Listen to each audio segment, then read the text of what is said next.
to LOA Today. I'm Walt Thiessen. With me today, the man who is thoughts become things, neo-positivity. This is your daily dose of happy. We are so happy you decided to join us today. Just realizing we probably should have started 5 minutes ago because we actually had the really good meaty part of the conversation before we even got started. So, all right, well, better late than never. We got it going. This is good. Good. And we have a wonderful special guest joining us from Kent, Washington, Celinda Wilson. Hello. She's a life coach and she's loaded with energy. And she's also blessing us with the fact that this is her first podcast that she's doing. Yep. I mean, I feel special just that you're choosing us to do your first podcast. So absolutely, congratulations on taking the jump. Thank you. It's been a very interesting and eye-opening journey. And you were talking about imposter syndrome, just having that kind of a quieting or calming that part of things and moving forward has been something that I'm doing, and it's working. It's working, definitely. It's a big deal. I was going to ask you, I'm like, what took you so, with the world being what it is and COVID basically shutting down the country, what would possibly make you wait so long? And you know what, imposter syndrome is the answer. I'm just like, oh yeah, like I ain't got no rebuttal for that because that beast lives up here it's consistent, and so I'd love to talk more about that. And how you transitioned and worked through that. Absolutely. Well, that's the perfect entree. Give us the potted biography. Tell us how you got to where you are and where you came from. Yeah, absolutely. So how I got here, obviously I've always had a desire to help other people, right? Always had that desire to do that. So I got into healthcare and I got into, becoming a professor and doing all these other things. But it wasn't until a couple of years ago, actually, that I was thinking that I should go in more of a different direction in terms of what would make my life the most fulfilling.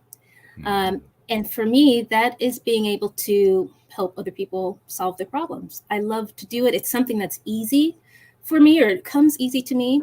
And the fact that I can do it, it just brings me joy. And to see them elevate and rise to whatever, goal or success they need. I love that. So so how I got to that, I just, we all go through this life journey and we think we're supposed to go in one avenue or another.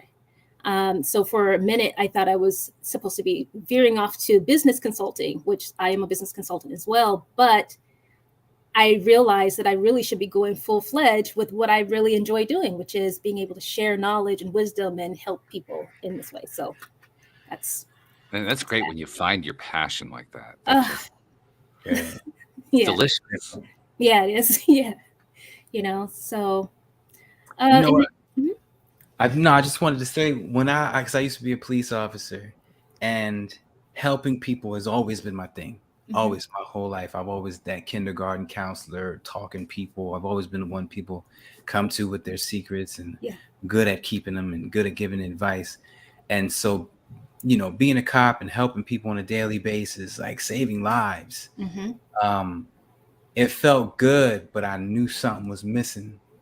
I knew that something was a little bit more, and I wouldn't have figured it out if it wasn't for the numbers. My town was just my town. I wanted to help the world.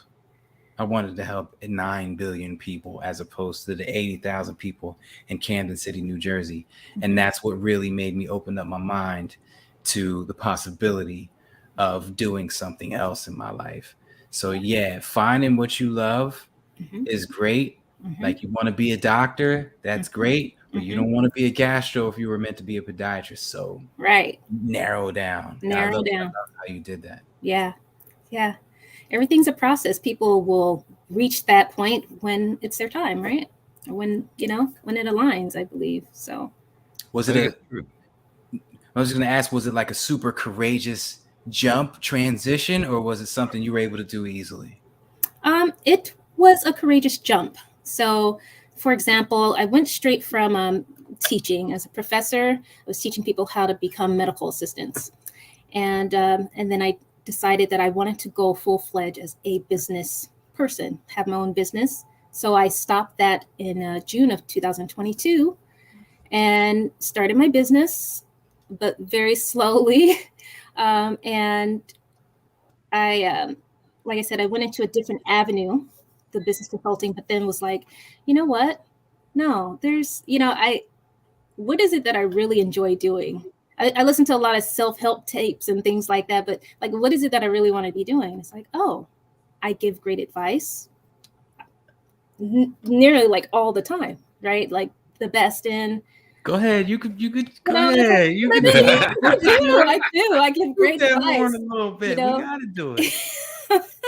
And that's so that's what I enjoy doing. I just enjoy it. I want to do it and I want to do it more. And I like your vision. See, that's another thing that I think stops us is that sometimes like that self-worth for me, like not seeing, how should I say this? Like my vision only went so far at first. Like I was just thinking like, oh, okay, yeah, now that I'm not a professor, now I can become a business consultant and I'll do this, and I'll bring in money and blah, blah, blah.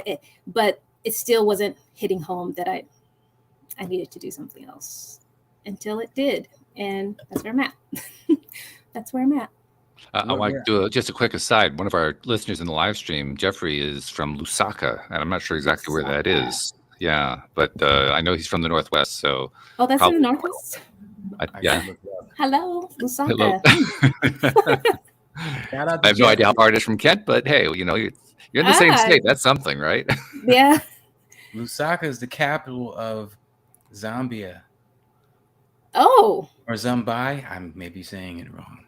Zambia. Well, I know Jeffrey is from the Northwest, but maybe he's traveling. I don't know. Okay. Maybe so. Well, hello. In America. Well, cool. Let me see, because it could be different. Okay. Well, then Jeffrey, the world traveler, thanks for tuning in. This is great. I love it. Yeah, absolutely. Absolutely. Definitely. And Jeffrey's always on, supporting. So thank you for that, brother. Oh, yeah. Yeah, Jeffrey's a great supporter. No doubt about it. Wonderful. All right. So do you remember that moment where you said, I'm going to do it?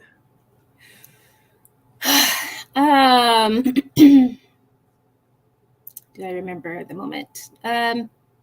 Yeah, I asked some tough questions. Yeah, that is. I'm glad for the tough questions. I've been wanting people to ask me questions, and now that they're being asked, let's see if I can get the answers out. Well, you got. I'm sure you can. Do I remember that moment? It just all seems so recent to me, switching to becoming a full life solutionist.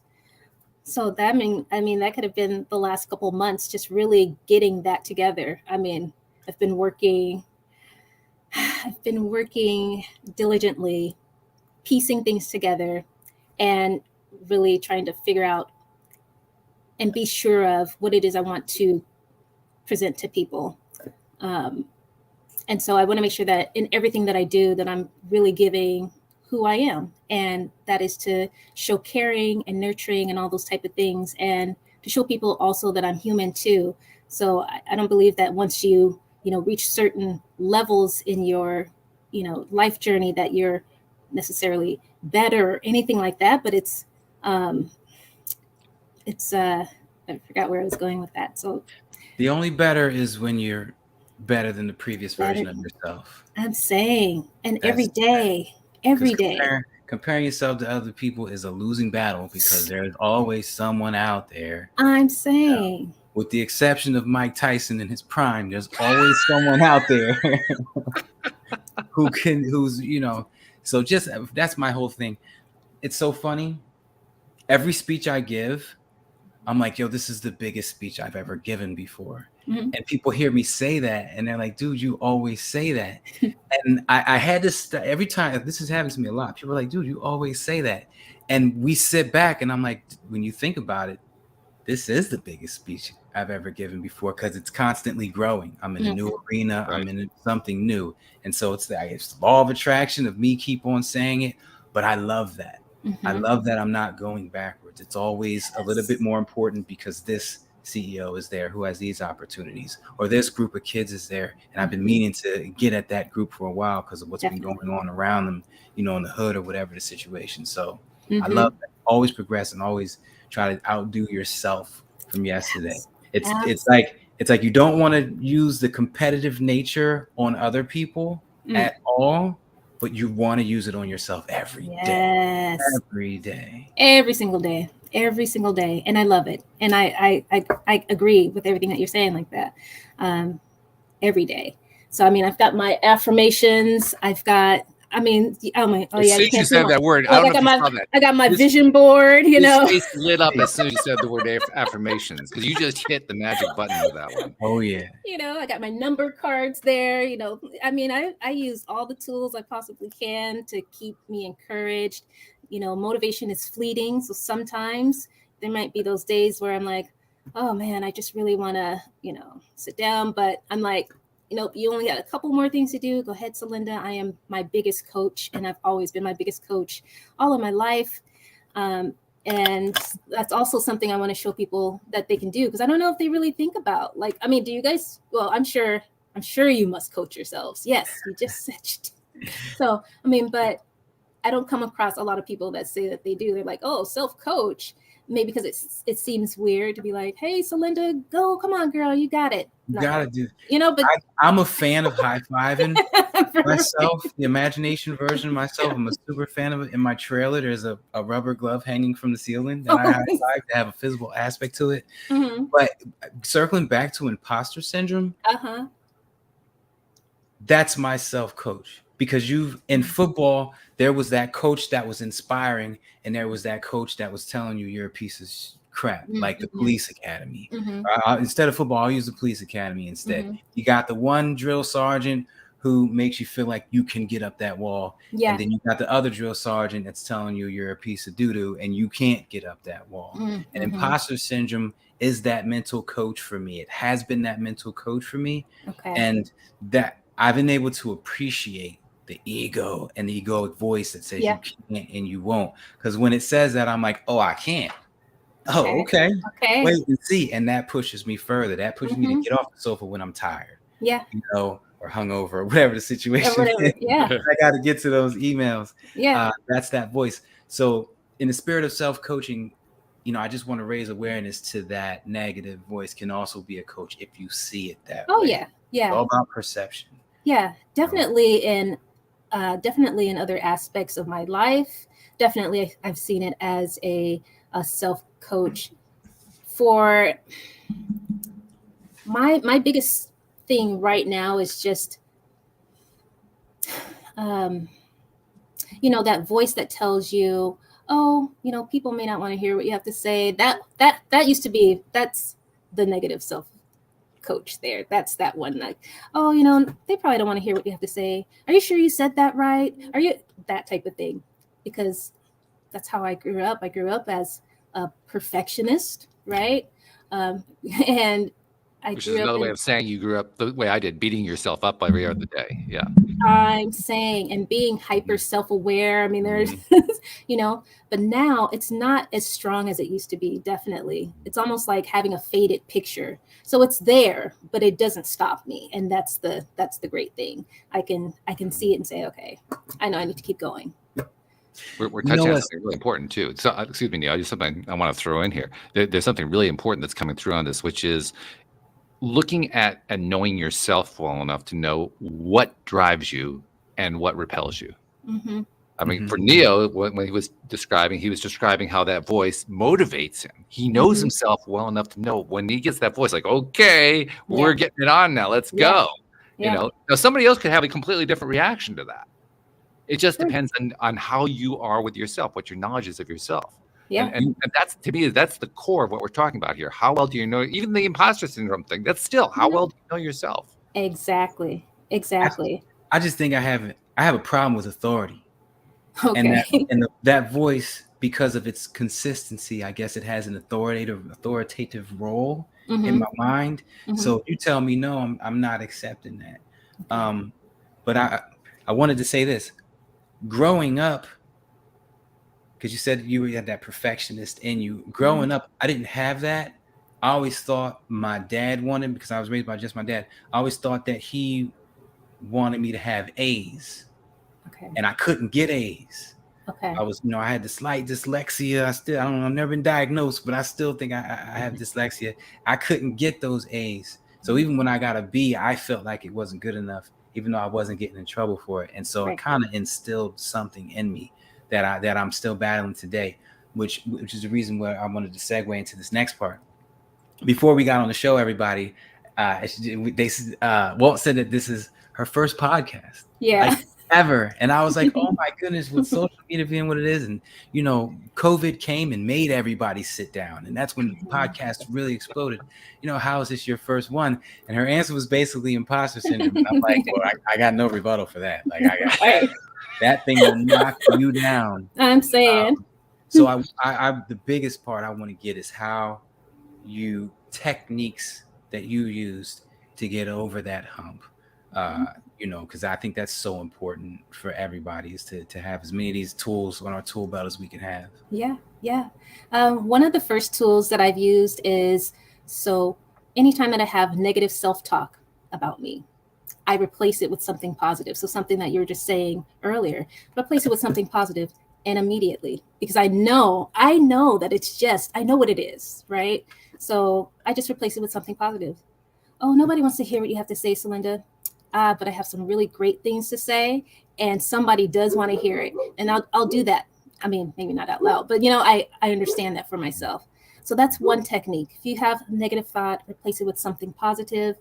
Some other things that I use are affirmations. Speaking it into existence, but you're also putting in action, right? Mm-hmm. So, I'm sorry. Do you guys?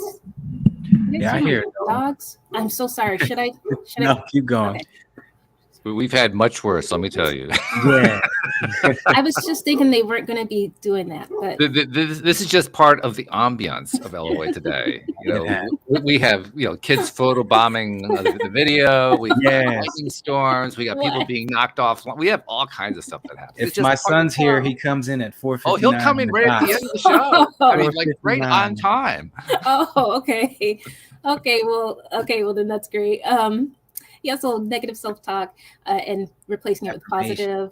Yeah, affirmations, definitely very helpful. Anything that's going to help pick me up. So, for example, another thing that sometimes I think about is money. I'm creating a business, I'm starting a new business, and then just stopping being a professor and going like that. Yeah. Oh, I'm used to being frugal or being very careful with my money, right? But also I'm trying to change my mindset about money, right? Because when you start living in lack like that, it makes it a lot harder for it to gravitate towards you. And so, I mean, there's a big piece of that too. I want to get on that for a moment here, because that's a really important topic you're bringing up there. The tendency that people have, and I certainly have had this tendency, to be overly frugal. And by overly frugal, what I mean is, like, I can give you an example directly. I run a gardening service and maintenance business. Okay. And right now I have an advertising opportunity. Now I do a lot of advertising this time of year. We're just opening for the season, so we're getting the word out and all that kind of stuff.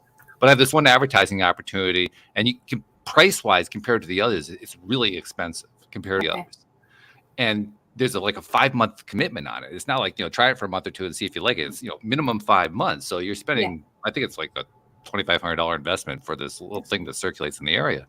Okay. And my initial reaction was, oh, that's too much money. And then I stopped and reminded myself. First of all, I noticed it. That was a big deal, just noticing that I was doing it. Oh, wow. And then after I noticed I was doing it, I stopped and I said to myself, okay, so what does that actually add up to?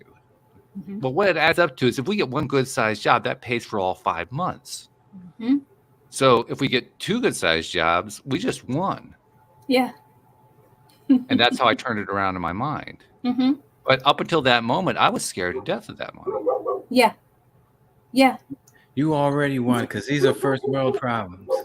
You don't have these problems in third world countries. Absolutely true. No, I'm saying, yeah, definitely.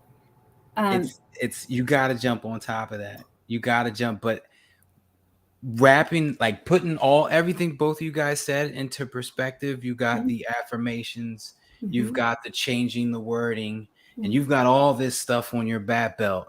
The problem is remembering to use the bat belt. Yes. Oh yeah. When the thought is coming, like you got all these, but something has to wake you up from that thought and say, let me shift my thought process. Let me do an affirmation. Let me say something else, change up this narrative. If you're not in tune, if you're not aware enough to stop that thought in its tracks, you're not going to get to affirmations and all those other things. And so I want to challenge both of you. How do you get there? What are the mental exercises that you teach or train people on to get them to wake up to even do these other exercises? Introspection, reflection activities, journaling, all those are great activities to center yourself and to reflect on what's going on in your head, because we are, we have to think about the thoughts that we have. That's very important. It's like what I heard before, like your mind is like a garden and you're the gardener. And you basically are going to make sure that whatever thoughts you're having are going to be thoughts that are going to be beneficial for you and moving you forward. Creating a plan. For me, it was just creating a plan, realizing where I want to be and what things do I have to do. Okay, well, then setting up, okay, this is what I'm going to do every morning. I'm going to wake up. I'm going to look at my affirmations. I'm going to stretch and yoga and whatever I set out. So just creating a plan. They are extra barky today. They really, they knew it. They thought they were invited to be on the podcast, so they're just contributing. Yeah. If they were in the room, they wouldn't say anything. They'd just be walking around. I was saying, gee. What kind of dogs? They sound huge. They are huge. They are Labrador and Great Pyrenees mix. Oh boy, yeah, that's a good size dog. They're cute. Yeah, they're big. They're cute. All they want to do is get on the mic. I'm saying, my goodness, watch they'll be quiet once. But no, so just acknowledge them. So I want to back you out a little bit, because those two answers were great, but you got to wake up to do both of those. Yeah. So if you have someone who's not in tune with themselves and just wants to get started with the law of attraction, they could go days without remembering to do any of these exercises. True.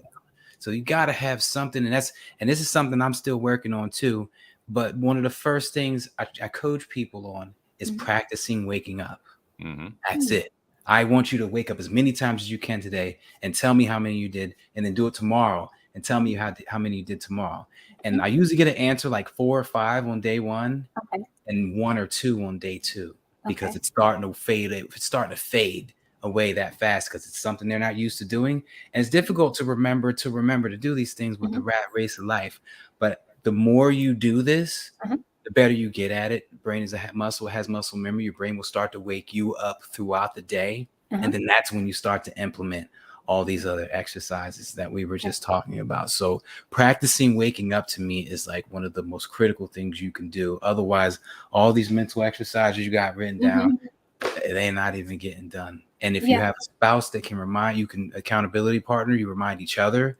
Like, hey, have you done mental check-ins today? How many have you done? Are your thoughts serving you today? Like, I'm huge on accountability partners. So, yeah, that would be my answer for that. Lovely. The pressure. Well, there's also one that's built into life that we kind of we tend to skip over it. I like those. Yeah, the one that's built into life is we live in a world of polarity and contrast. Of course. Where not everything goes the way we want it to. That's true. Now we can treat those negative so-called experiences as just negative things to be avoided, but there's also the fact that every time that I zero in on something and say I really don't like that, it's a cue that life is handing me. Okay, you don't like that. What do you like instead? Right. So life is cueing me to come up with an answer. Now I can just refuse to answer. I can just try to blank it out, so it won't serve me if I do that. But if I'm willing to treat that as the universe tapping me on the shoulder, it's built in. I don't have to remember anything. It's just telling me right there, okay, here you go. Some negativity again. You asked for some negativity. Well, no. I don't want negativity. That's the wake up process right there. I love it. I use body pain for that. Like if I'm just sitting there and my neck just starts hurting, I use that as a wake up call to do an affirmation or something. So physical indicators, I love them. Oh, that's very interesting. I haven't thought about doing that or thinking If I feel a pain, do an affirmation. So what type of affirmation would you say at that point? It all depends. Mm-hmm. Like I have this poker chip right here that I Uh-huh. keep in my pocket. Uh-huh. It just says thank you on it, and that's my backup. If I Okay. can't think of anything, I'll just say thank you 10 times. But I always am like, okay, what's my next goal? The problem is, and if I have a next goal of let's say booking this gig, Mm-hmm. I say an affirmation like, I'm so happy and thankful that I booked that last gig, or I got paid $25 to speak for an hour here. I say an affirmation like that about something in the past to produce it again in the future. But more often than not, I go, okay, what do I want to be thankful for?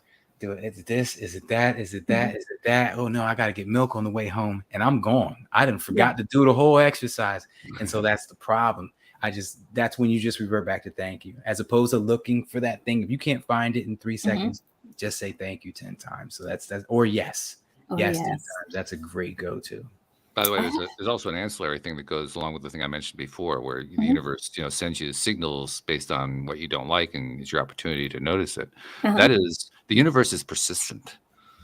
Okay. I mean, like when you focus on something, it doesn't just deliver one of them to you. It delivers one, and then another one, and it gets progressively stronger each time. So the first time is a little tap on the shoulder, and the second time is a little punch on the shoulder, and the third time is giving you a push, and the fourth time is a 2x4 to the side of the head. It just keeps going and going until finally you say, okay, I'm noticing. Yeah. I get it. Chill. It's starting to hurt. Yeah, that's it. Something I'd like to say about that is like even for me right now, that nagging voice, or not really a nagging voice, that sorry, lost my train of thought again. I don't know if it's because I'm a little bit nervous, but not so nervous. It's your first podcast. It happens. Breathe, Celinda. It's fine. Well, say something. As soon as you change just remember what I told you before we got always comes back as soon as you leave. Yeah. What I told you about how our first podcast episode went. We did the first 20 minutes and then found out that the recording wasn't working. Yeah. So, I'm sorry. I'm pretty sure that's how my first one went too. Is that right? Everyone has done at least one whole episode. And either the mic wasn't plugged in, or you weren't live streaming, or the title was wrong. Yeah, it's a rite of passage, I think. Yeah, absolutely. I thought about it. I thought about it too. And then stillness. Well, that's all right. Well, we'll shift topics because that. Oh my gosh! If we just take our mind off and go somewhere else, it'll come back when it's ready to. Okay. Yeah. There you go. So don't worry about that. Let's go to. We started with this idea of what affirmations we like to hone in on, but what are some of the other tools in the toolbox? Because affirmations is a good one, but it's not the only one. No, I mean, there are a lot. So I mentioned that. I mentioned journaling. I'm not really much of a journal. I don't write in a journal, but I have in my past. And I think it's beneficial for getting your ideas out and getting to learn more about yourself. I think there's certain questions that you can ask yourself. And honestly, some people don't know what questions to ask. Like, where do I start? Where do I start with my journey? Another tool then they can use that I would suggest is an awareness tool, such as almost like meditation, but not quite.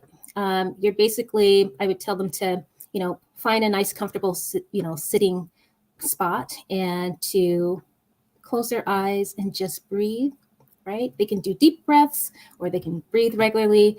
And as they're breathing and their eyes are closed, I just want them to listen. You're just listening to whatever's in your environment. It can be, preferably not with the TV or radio on, but just listening to the clock, listening to everything around you, but not assigning a label to it, because then that just, that defeats the purpose. You're just listening with curiosity, even if it's children you hear down the street or the car coming up the hill, right? And then gotta let it happen. Yeah, right. Add because a dialogue to it, you start, okay, well, whose car is that and where are they going? And you gotta let it happen. You just gotta let it happen. The observer. Yeah, absolutely. And I think that's so beautiful too, when you just realize all of these things that are happening, this is life. Like it makes me excited when I think about it. It's like, wow, yeah, this is life happening, the birds chirping and all that. And then the second part of that is to bring the attention inward. So what thoughts am I thinking? And just just paying attention to whatever comes across your mind. You could be thinking about work or anything else, and just not to really interact with it, but allow it to flow through your mind. If you get to the point where if you run out of things to think of, then you're probably really more towards a deeper meditation. But you can actually, I don't think there are concrete rules on how to get to a level of meditation, and I don't think there's any one way to strike a balance and become more aware. Just have to try different things out. Different strokes for different folks. Yeah. And a lot of that's based on what we've been through in our lives. Mm-hmm. Certain things will calm Walt that don't calm me, and vice versa. Exactly. So yeah, and that's what it's about, getting to that calm state. Yeah. A lot of people come home from a crazy busy day of work that I know, and the house is empty. Mm-hmm. The kids aren't running around. They have that time to meditate, but when they try, their brain is just going like a projector, just flashes and memories all throughout the day. When they end one subject about work, it takes them to the next subject about how the car almost broke down at the red light and what they're going to do about that. And then the next, they cancel that, and it takes them to their finances, and they can't, I'm not gonna say they can't do it, but they can't do it. It's difficult. I got to get out of this chair. Let me go do something and focus on something, because I don't like this dialogue that's going on up here, and it makes them not want to meditate. Yeah. When in turn, that's the answer to solving all that. Because once you get calm about it, the universe will adjust around you and make those situations that are calm. Absolutely. By removing the problems and resistance, I guess I should say. I think resistance is a big one. Resistance, yes, it is. And I want to add to that too. If someone were to come to me with that issue of not being able to meditate because their mind is constantly racing, I would say it's okay to let your mind race, but then also institute using a journal. Write down what those thoughts were. What are the most pressing thoughts that you had? And then start using certain questions. Well, what is it that bothers me about this certain situation that I'm thinking about? Because you have to start getting down to the root of the problem. Like, why are you having these thoughts? What do you need to do?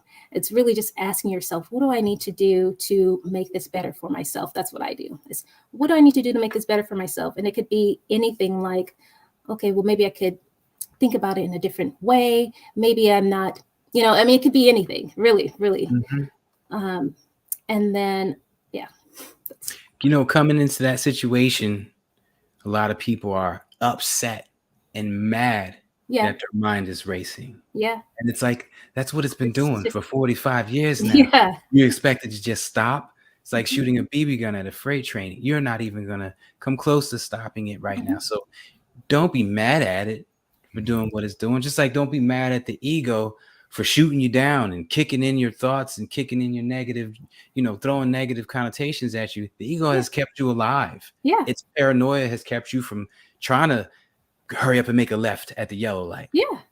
So you have to not hate these things because they're a part of you. It's a balance. That hate you manifests more reasons to hate you. So you got to find a way over this hump. You have to.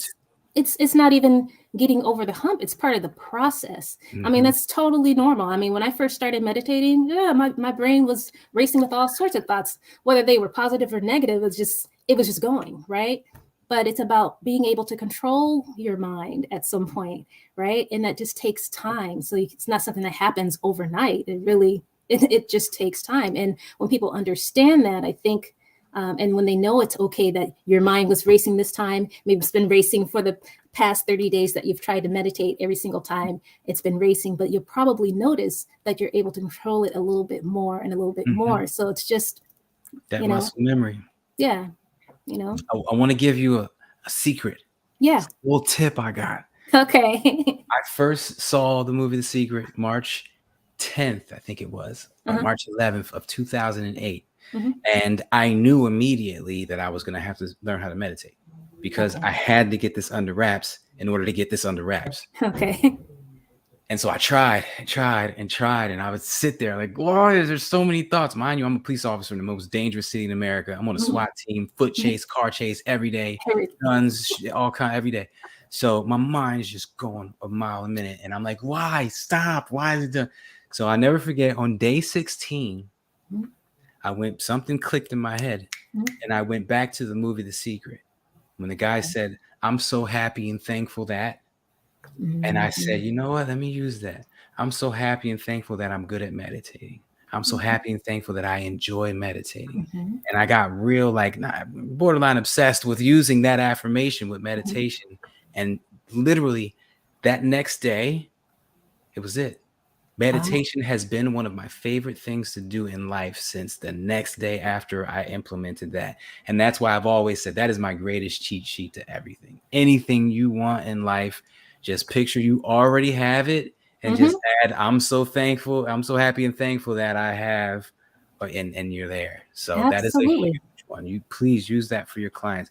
I want everybody meditating, and it is one of the most difficult things to get into. It is You've difficult. never done it before. Yeah, it is difficult. And I like that too. I mean, affirmations is just a way of keeping your mind focused on what it is that you want, right? And that's how I use it. I use it anytime that I have those negative thoughts or something like that. I'll use affirmations. I'll use any positive words of encouragement so I can keep focused because I know that there's something I need to do.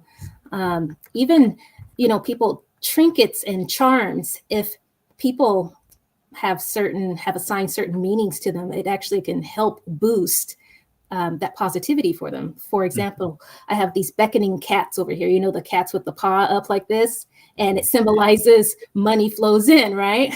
Well, whether you believe it or not, but you can actually get your mind to believe it, right? So if I want to believe that this says It's money working. flows in, then yeah, money flows in, and just use whatever helps bring you or pushes you forward to where you're trying to go, really. Which means search for Yeah. what pushes you forward, because Yeah. it's not just going to fall in your lap, It's and you not. can't just buy a bunch of things that work for other people. Yeah. Same thing with wording your affirmation. You have to word it for Mm-hmm. you. Mm-hmm. Affirmation might not work for Walt, that works for me. Right. And the most important thing about affirmations that I really try to drive home from everybody: affirmations don't create the change in your life. You can't just say I'm rich over and over and over again. Affirmations help you shift your expectations. Mm-hmm. Right. You will always get what you truly expect deep down, buried in your Yeah. subconscious, which we cannot access. Right. So affirmations help you shift your expectations on what you Mm-hmm. expect. You could say And, I'm rich all day long, but if you don't expect it to ever happen because you never known what it was like to be rich, it's not never going to happen. So yeah, the point in these affirmations is to shift your internals. that's right. So that's why feeling them is so important. Saying That's something 10 right. times not going to do nothing, but feeling it, gotta feel it. You got to feel it, Creating and you that got to put congruence. action. You got to And have change action your too. expectations. Yeah. They have to be in congruence. A couple thoughts came to my mind as you guys were talking there. I love the stuff that you were talking about there. Mm-hmm. One thing that came to my mind was a perfect example of how perspectives are very, very different, and how valuable those different perspectives are, and how they impact us on a day-to-day basis. Because Neil, you mentioned that you watched The Secret for the first time on March 11, 2008. Well, that's remarkable on a couple of basis. First of all, that you know what the date was. And Mm-hmm. second of all, that's the date my dad passed. Oh, We had two entirely different experiences on March 11th, 2008. The that's same amazing. day, like Same day. year. That was the day and year that my dad passed. Yeah. Wow. Holy crap. So I mean, there now you Mm-hmm. were at that point on that particular day and time, you were getting exposed to something that was opening your mind to Mm-hmm. something really radically different and exciting, and Uh-huh. you were getting enthusiastic and figuring out how to apply it. Uh-huh. And I was breathing a sigh of relief because I this was really strange, but I'd done all my mourning before my dad died. My dad died from symptoms related to Parkinson's, which is a really horrible way to Yeah. go. So when he passed, we were all actually pretty relieved about it. Mm-hmm. So Mm-hmm. I was in a very strange place where I didn't know that you could actually do your grieving before an event. And I'm sitting on the other side, and I said, "Well, why am I not feeling any grief?" So I was in an entirely different space from the Mm-hmm. one you were in. Mm-hmm. The same date, two entirely different experiences going on. Yeah. A great reminder. We are all experiencing very, very different things in the same Yeah. environment. Absolutely. That's Yeah. crazy. And then here we are. Absolutely. And then the other thing that was coming to my mind, you guys were talking earlier, Neo, I think you in particular made reference to how you don't want to be allowing your mind to go off into creating scenarios that are working against you. You just want to be in that observing mode. And Celinda, you were really zeroing in on that too. There's an example of that comes from a science fiction author, one of the original science fiction authors named Robert Heinlein. He created a character, but it's also a series of characters or a category of character, if you will. It was a career choice that doesn't actually exist in our real world, but it existed in his world. That it was a career choice of being what he called a fair witness.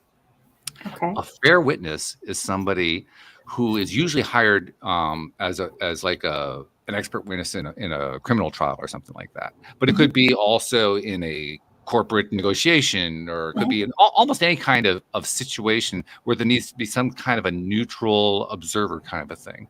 And a fair witness was trained in his world to essentially only report on the actual evidentiary stuff that's in front of them, without judgment, without inferring where it could be going, without playing it out in their mind. Just here's what's going on.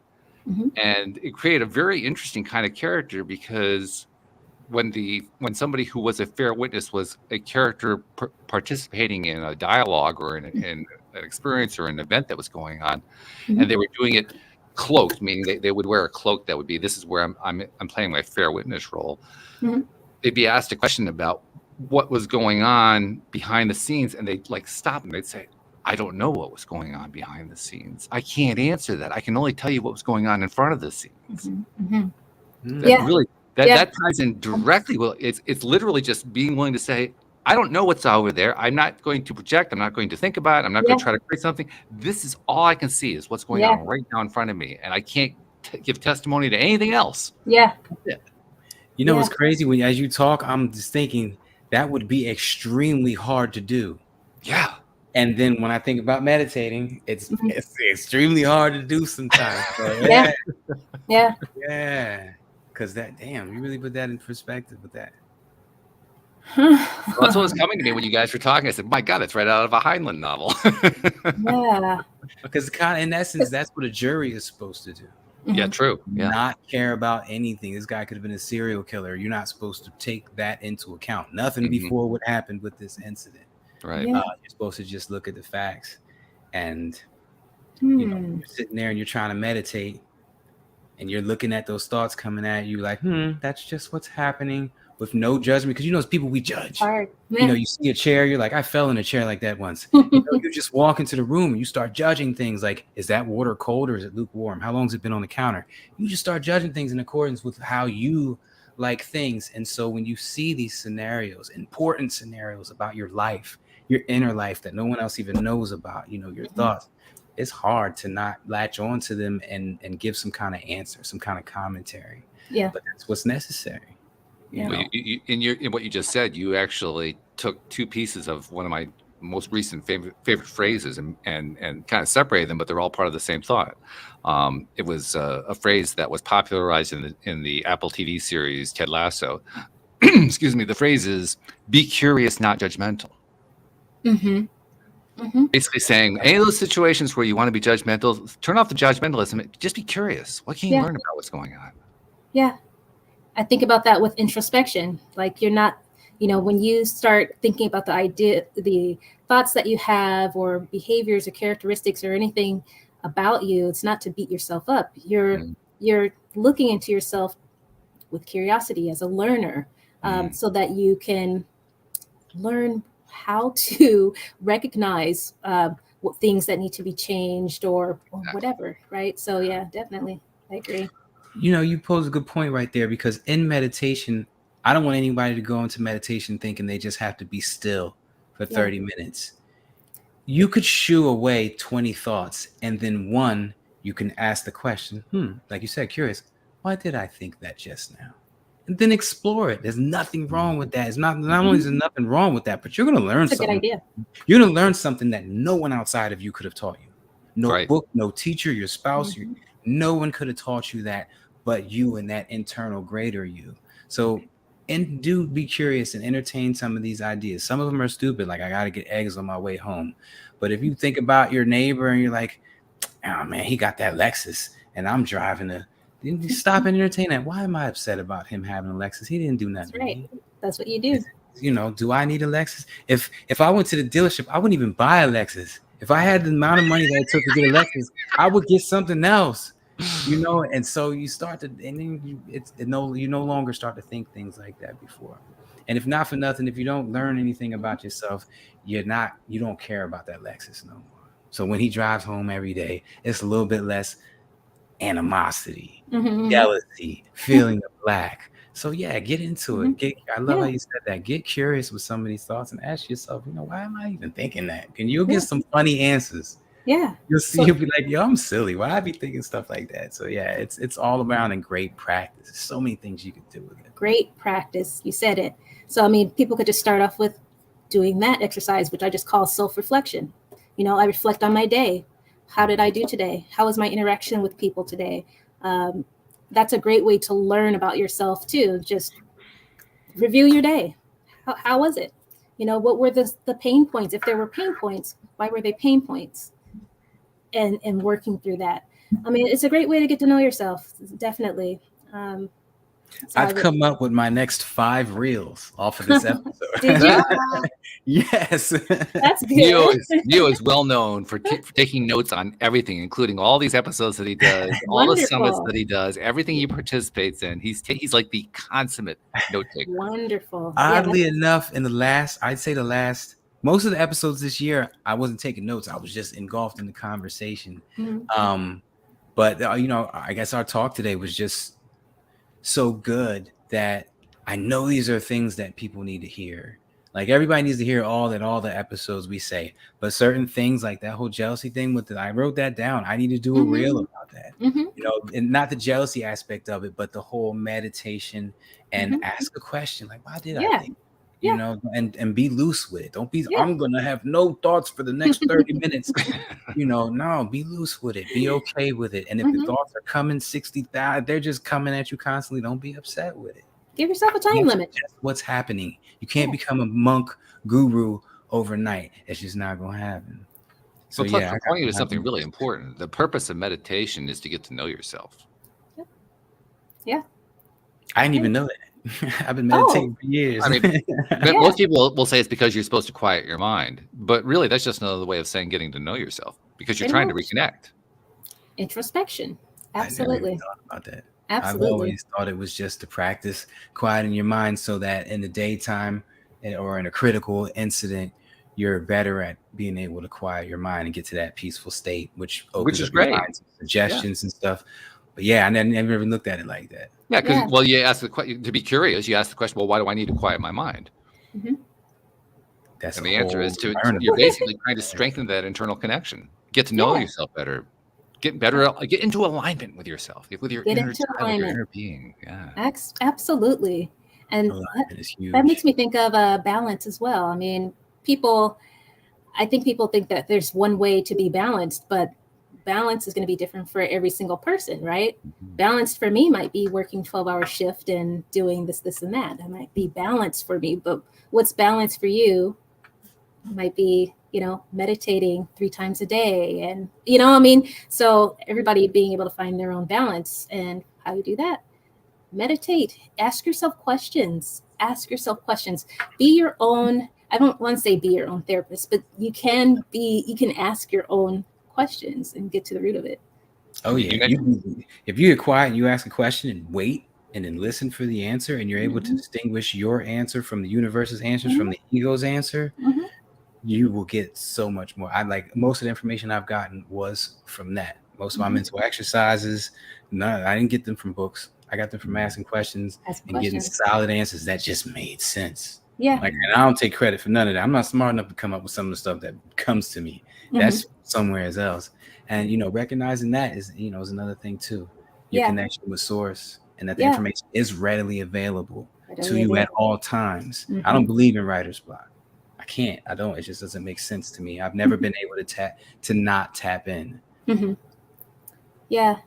I think, and it's one more thing that I want to say too, is that I think that it's every time I'm gonna get over this hump. You watch. Again. This is self-development in action. I'm telling you, like I am, you know. Look, when you tee it up and you're like, listen, give me the mic for the next 30 seconds. Like, oh man, what the heck? You know. That's really like what it is. It's like, oh, freeze. Oh gosh. With practice. That's right. That's I will say this though. A lot of people consider themselves enlightened, and there's a reality check that needs to happen. Yeah. Enlightenment isn't like a black belt. It's not something you get and it's yours forever. Enlightenment is a state of mind. Yeah. And you could pop right out of as fast as you got into it. And it's a state of mind that is harder to hold on to. Like meditation and clearing your mind, it's harder to hold on to because you got the doorbell ringing and the Amazon package is here. And last time they delivered it, it was broke. So you hope it's better this time. You got all these different things that are going on around you. Dogs barking. The neighbor just started his lawnmower while I'm trying to do a live stream. It's harder to stay in line, you know. So for those who just consider themselves enlightened, you need a reality check. This is effort that's going to take every day of your life, like jogging. If you stop, you're going to get bad at it. Yeah. So once you commit to that effort, you commit to doing that work forever. Yeah. Then you really start to open your life to, you know, other things, all those things that come with alignment, with the meditation and spirituality. You mentioned earlier, going outside, or just me. I'll go outside in between every email and I look up at the trees. My neighbors probably think I'm crazy, but I get this sense of peace and appreciation for life as soon as I do that. And when you get still, you find that. Yeah. You get still, and a lot of people don't, because when they get still, their brain is just of course. Go out and stare at some nature. I always say you could take the biggest thug on the planet to the Grand Canyon, and when he's going to pause for a second. He's going to pause for a second. That's the same thing I experience when I go outside and stare at the trees, because I meditate. Before I meditated, when I stared at the trees, I was like, what is that? I picked something I didn't like about it. So there's so many different benefits to this that could be blocked if you just consider yourself enlightened for the rest of life.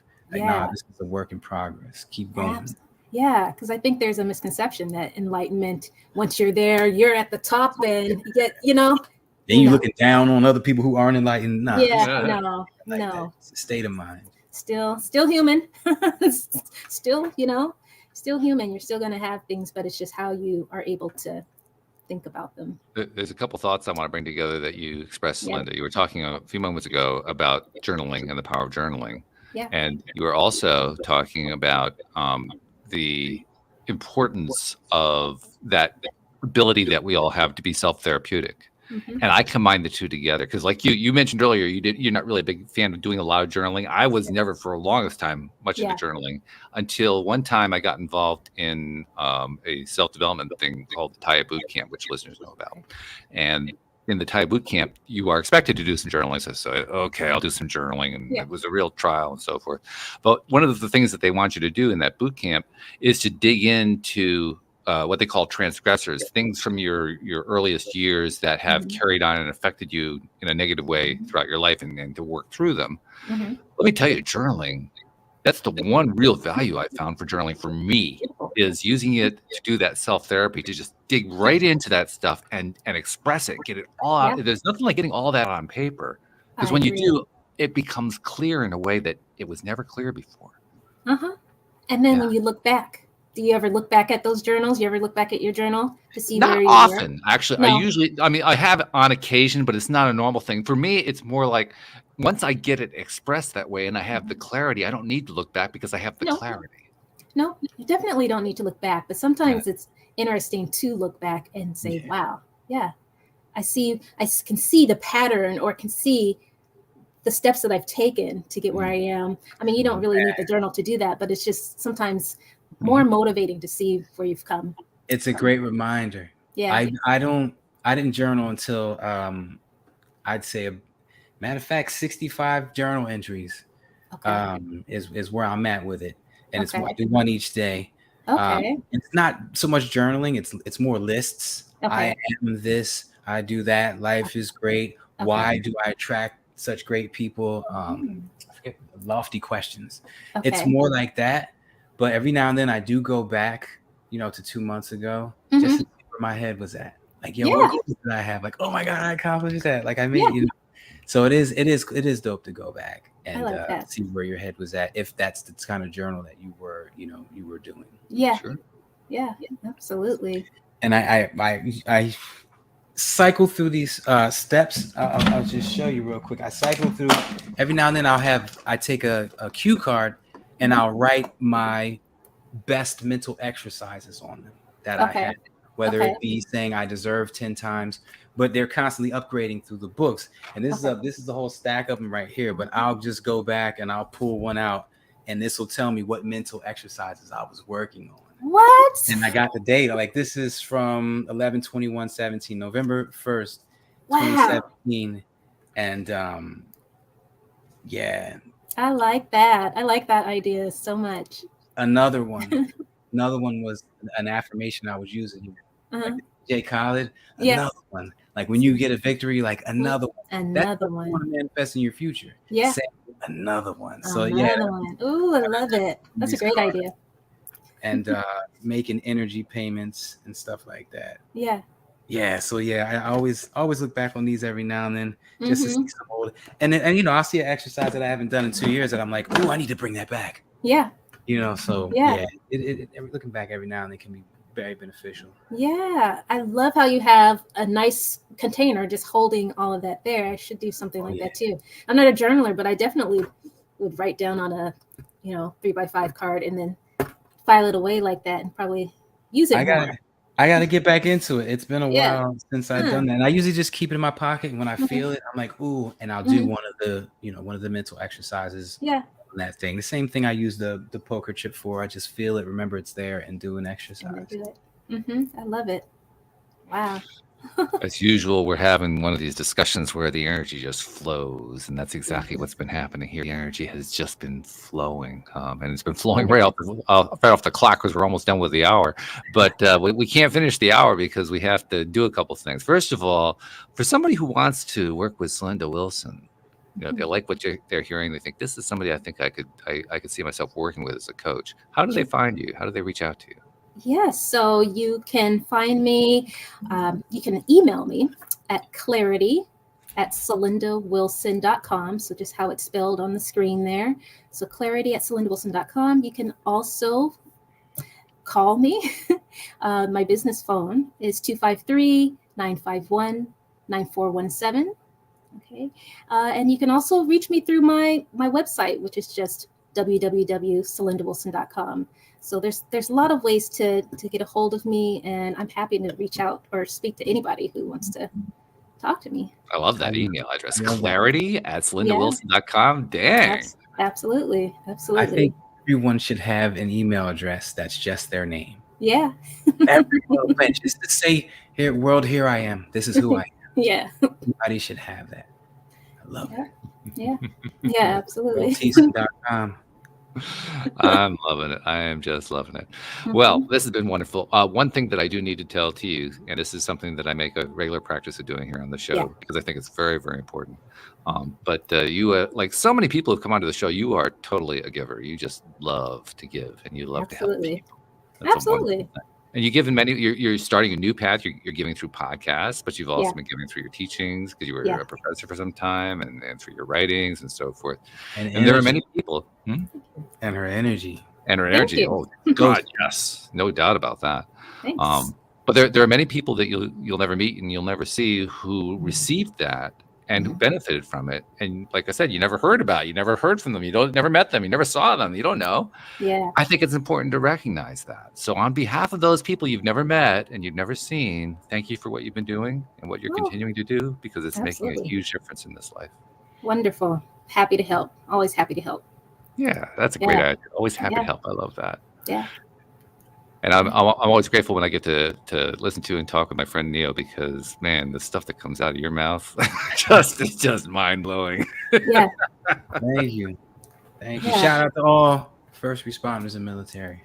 Absolutely. Thank you guys very much. Thank you to our podcast listeners everywhere. We'll see you all next time here on LOA Today. Goodbye, all right. everybody. Thank you.